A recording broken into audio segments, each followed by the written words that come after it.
To say the Juniper Ridge HOA police were overzealous would be an understatement. They weren't real police, of course, just a bunch of homeowners granted authority by the HOA's bylaws, armed with golf carts, reflective vests, and an unhealthy sense of power. And at the top of their ranks was Brenda Henshaw.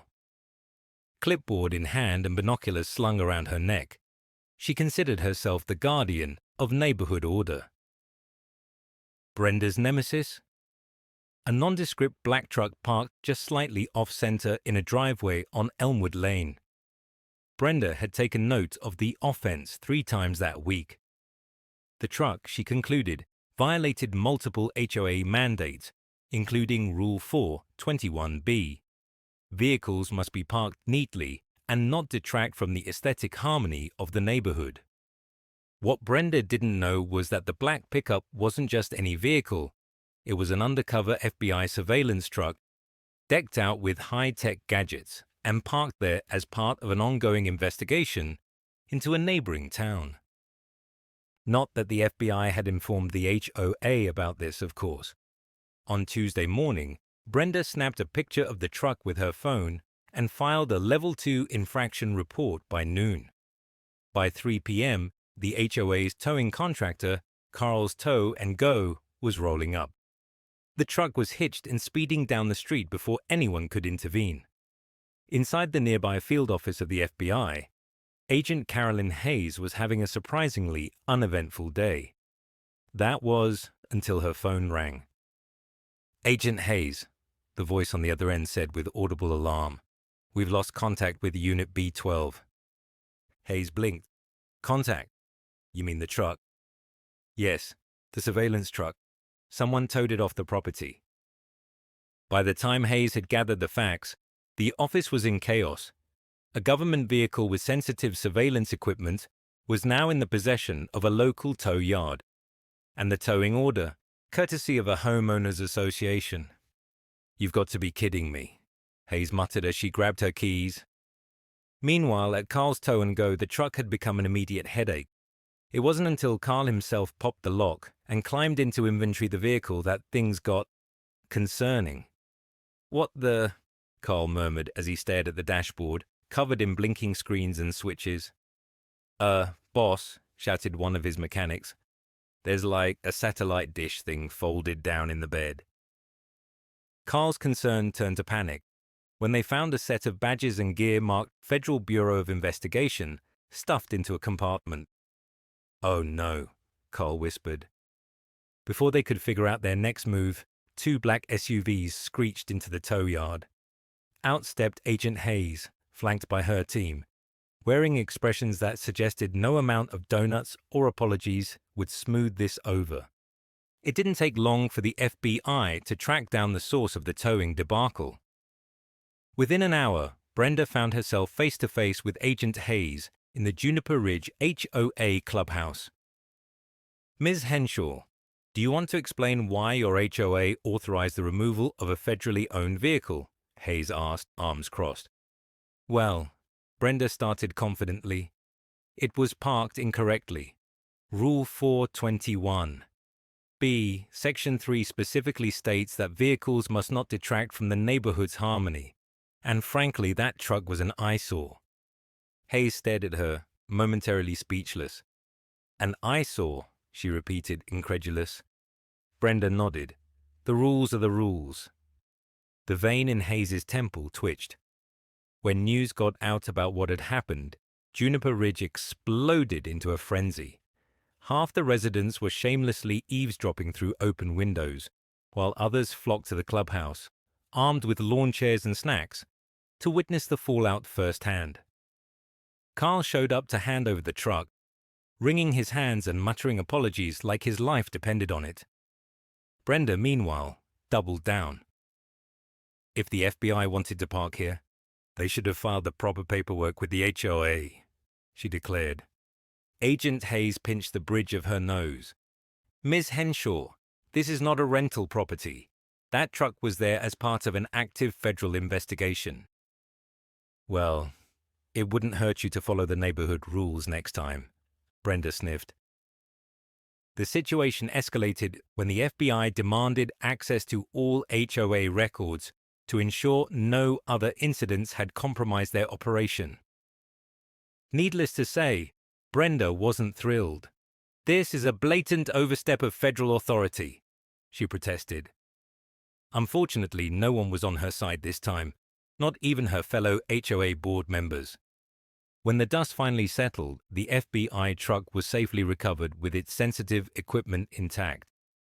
Hayes issued a strongly worded federal reprimand, and Brenda was ordered to step down from her position as Chief HOA Enforcement Officer. Brenda's fall from grace was a mixed blessing. On the one hand, the neighborhood felt liberated without her obsessive oversight. On the other, certain residents took the newfound freedom a little too far. Barry installed a flamingo lawn ornament named Gerald that clashed with the HOA's approved rustic charm theme. Ted converted his garage into an unlicensed coffee roastery. Oddly enough, Agent Hayes became something of a celebrity in Juniper Ridge. She found herself invited to every block party as a guest of honor, much to her bemusement. "I should arrest all of you," she joked during one such gathering. With Brenda gone, the HOA adopted a more relaxed approach to parking rules. Carl's Tow and Go put up a sign that read, "No FBI vehicles towed," and Rachel, a neighbor who had quietly observed the mayhem, stepped in to mediate what was left of the HOA. One evening, as the neighborhood gathered for a barbecue, Brenda approached Agent Hayes, clutching a dish of hummus as a peace offering. "No hard feelings, I hope?" she asked nervously. Hayes smirked. "As long as you don't tow any more federal vehicles, we're square." Brenda nodded sheepishly and retreated into the crowd, now content to enjoy the neighborhood as just another resident. Juniper Ridge, for all its quirks and chaos, seemed to thrive in the wake of the infamous FBI truck incident. And while the HOA still had its share of ridiculous rules, the residents had learned one important lesson. Some trucks are better left untowed. The Juniper Ridge neighborhood was a picture of suburban tranquility once again. Well, almost. The HOA had loosened its grip thanks to the fallout from Towgate. Residents experienced an unfamiliar new freedom, leading to a mix of inspired creativity and mild chaos. Brenda, stripped of her clipboard and whistle, had faded into the background, for the most part. She spent her days tending to her hydrangeas and waving awkwardly at neighbors who once cowered under her reign. Her fall from power hadn't been easy, but Brenda, to her credit, was learning to adapt. Still, Juniper Ridge's newfound laxness wasn't without its quirks. Barry had upgraded Gerald the Flamingo with a gold chain and aviator sunglasses, dubbing him DJ Gerald. Diane's affinity for baking turned her driveway into a bi-monthly pie-testing hub, much to the joy and occasional indigestion of neighbors. And then there was Ted, whose coffee roasting now filled the entire block with the scent of bold espresso and intermittently smoke alarms. Even Agent Hayes couldn't quite seem to extricate herself from the neighborhood. While technically still investigating crime elsewhere, she had become a regular at Diane's pie-testing nights, and even conspired with Barry to prank Brenda once by putting a tiny flamingo on her porch. Still, Juniper Ridge felt calm, too calm.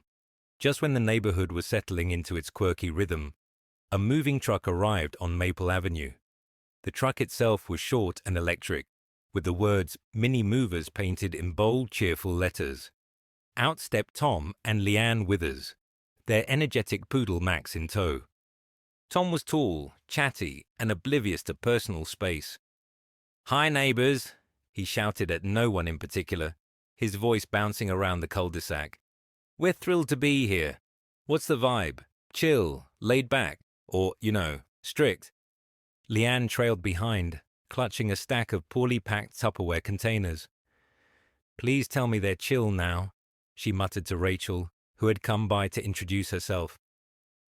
"It's a work in progress," Rachel said hesitantly, her gaze sliding toward Ted, who was cranking up his garage roastery while wearing noise-canceling headphones. The Withers, it turned out, were professional oversharers. No box was unpacked without neighbors learning 3 fun facts about its contents. Within hours, Brenda was lifting her blinds with suspicious frequency, Diane had sent over a welcome pie, and Barry had already started referring to the couple as the Withering Heights. For weeks, Tom's enthusiasm was seemingly without limit.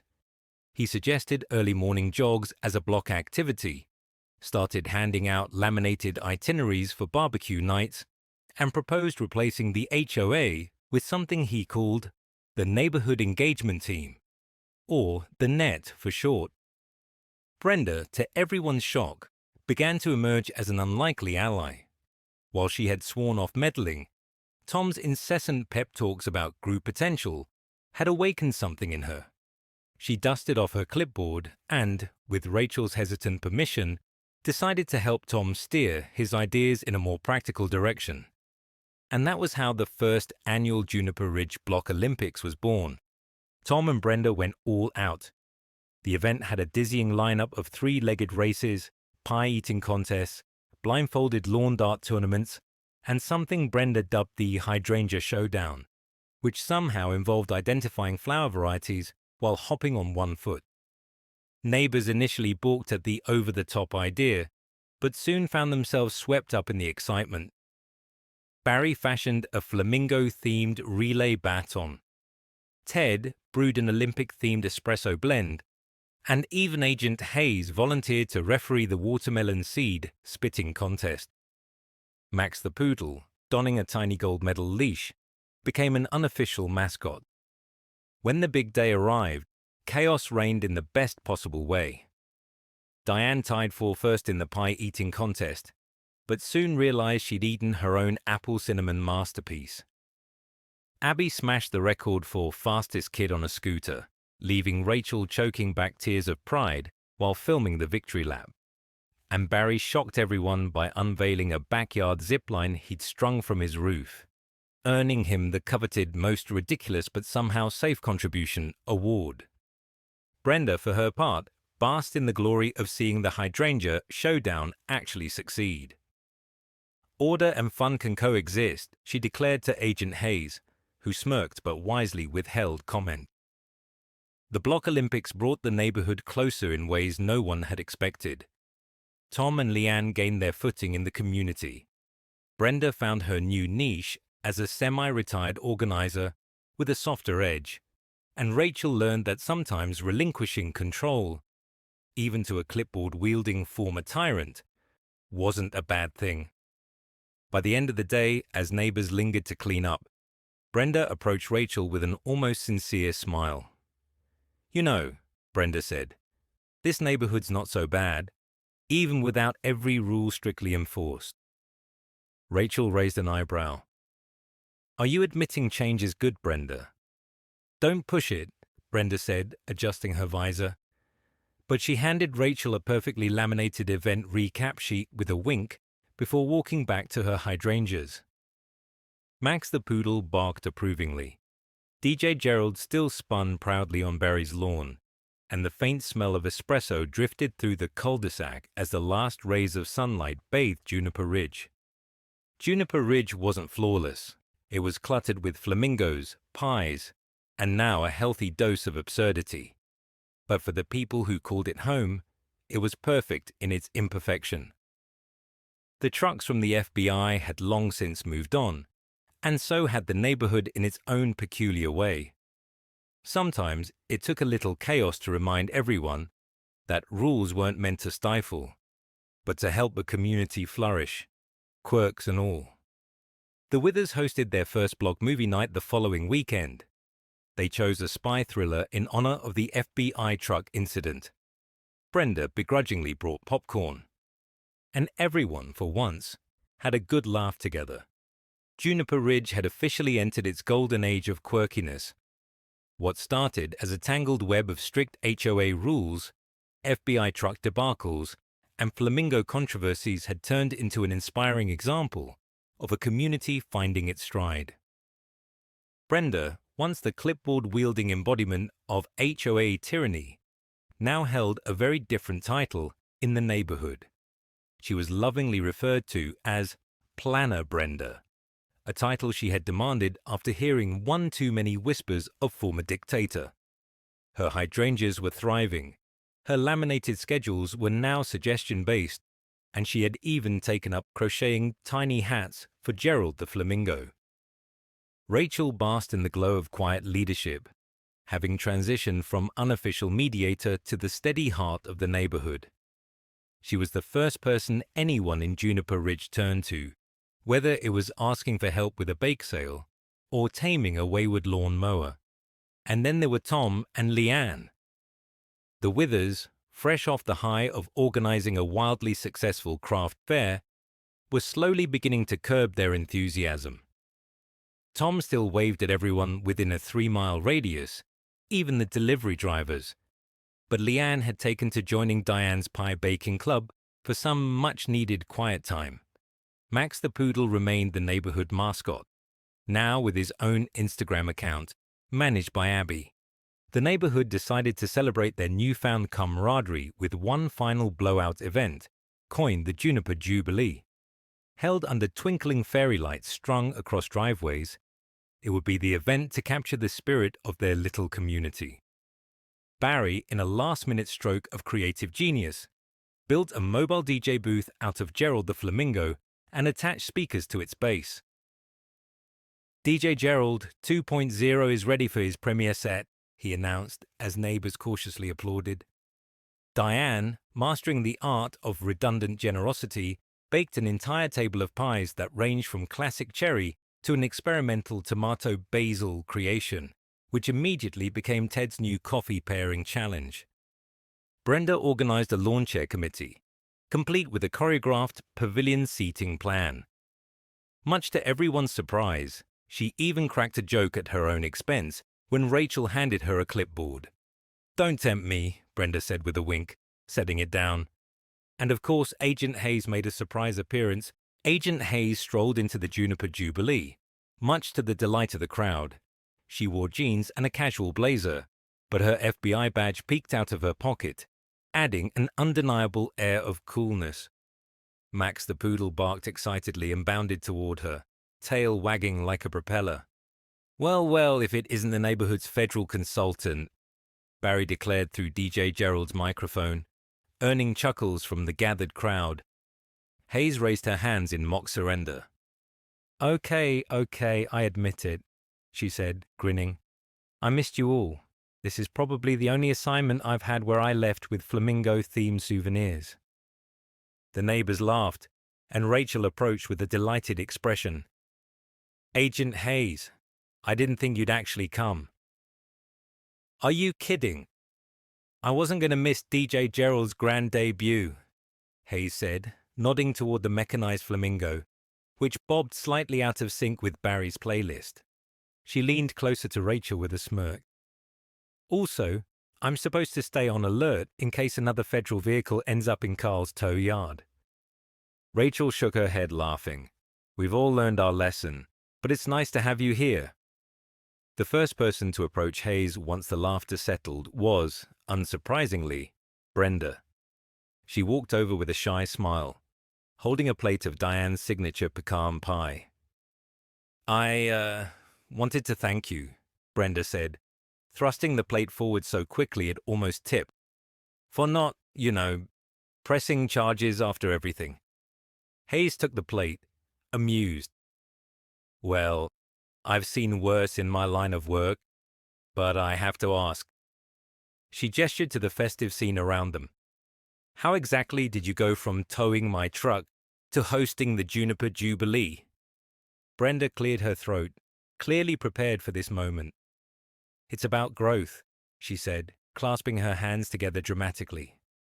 "I've realized that sometimes, when you try too hard to control everything, you miss the beauty of letting life blossom." Hayes arched an eyebrow. "That's unexpectedly profound." Brenda beamed. "Plus, running the block Olympics was exhausting. At least I can delegate now." Hayes laughed. "That sounds more like it." She took a bite of pie, nodded approvingly, and gave Brenda a thumbs up. Midway through the night, Tom clapped his hands to get everyone's attention. "Ladies and gentlemen," he shouted, "Leanne and I have put together a little something to celebrate all of you." A projector screen lit up, and the crowd hushed as an impromptu slideshow began. Set to an overly dramatic power ballad, the presentation showcased the many unforgettable moments that had made Juniper Ridge what it was. There was a clip of the infamous Block Olympics, where Diane had accidentally pied herself. A series of snapshots featured Barry's evolution of Gerald, culminating with the current DJ Gerald setup. Brenda appeared mid-eye roll in half the slides, but the audience cheered every time. And, of course, Agent Hayes featured prominently standing next to the ill-fated FBI truck, wearing a look of pure exasperation.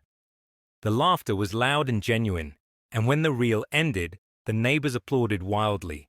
Tom bowed theatrically. Thank you. Please hold your applause until after the post-credits scene."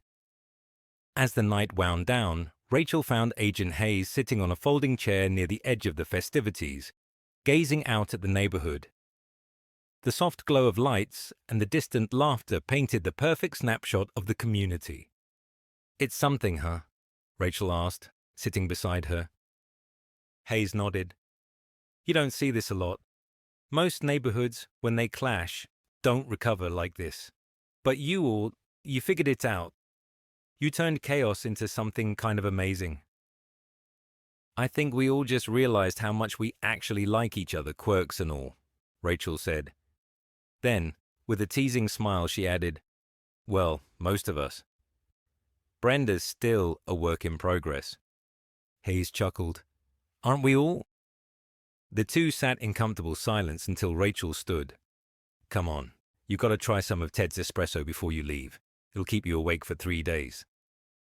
Hayes followed her back into the crowd, where Ted was enthusiastically pouring shots of his newest roast while Diane handed out leftover pie slices. Somewhere near the center of the group, Brenda and Barry were arguing over whether flamingos or hydrangeas belonged on the top tier of the decorating hierarchy. Leanne was photographing Max as he gnawed on a squeaky toy shaped like a tiny FBI badge. Juniper Ridge wasn't perfect, but it was their imperfect place, and everyone there had a part in it. As Hayes sipped coffee while neighbors laughed and danced around her, she couldn't help but think that this strange, quirky cul-de-sac had left an impression on her, too. The night ended with one final announcement from Tom, shouted over DJ Gerald's closing number. "Next year, same time, same place, but even weirder." And for once, Brenda didn't argue. She just smiled. Juniper Ridge twinkled under the stars, united by its quirks, chaos, and the undeniable charm of people who had learned to thrive together. The end.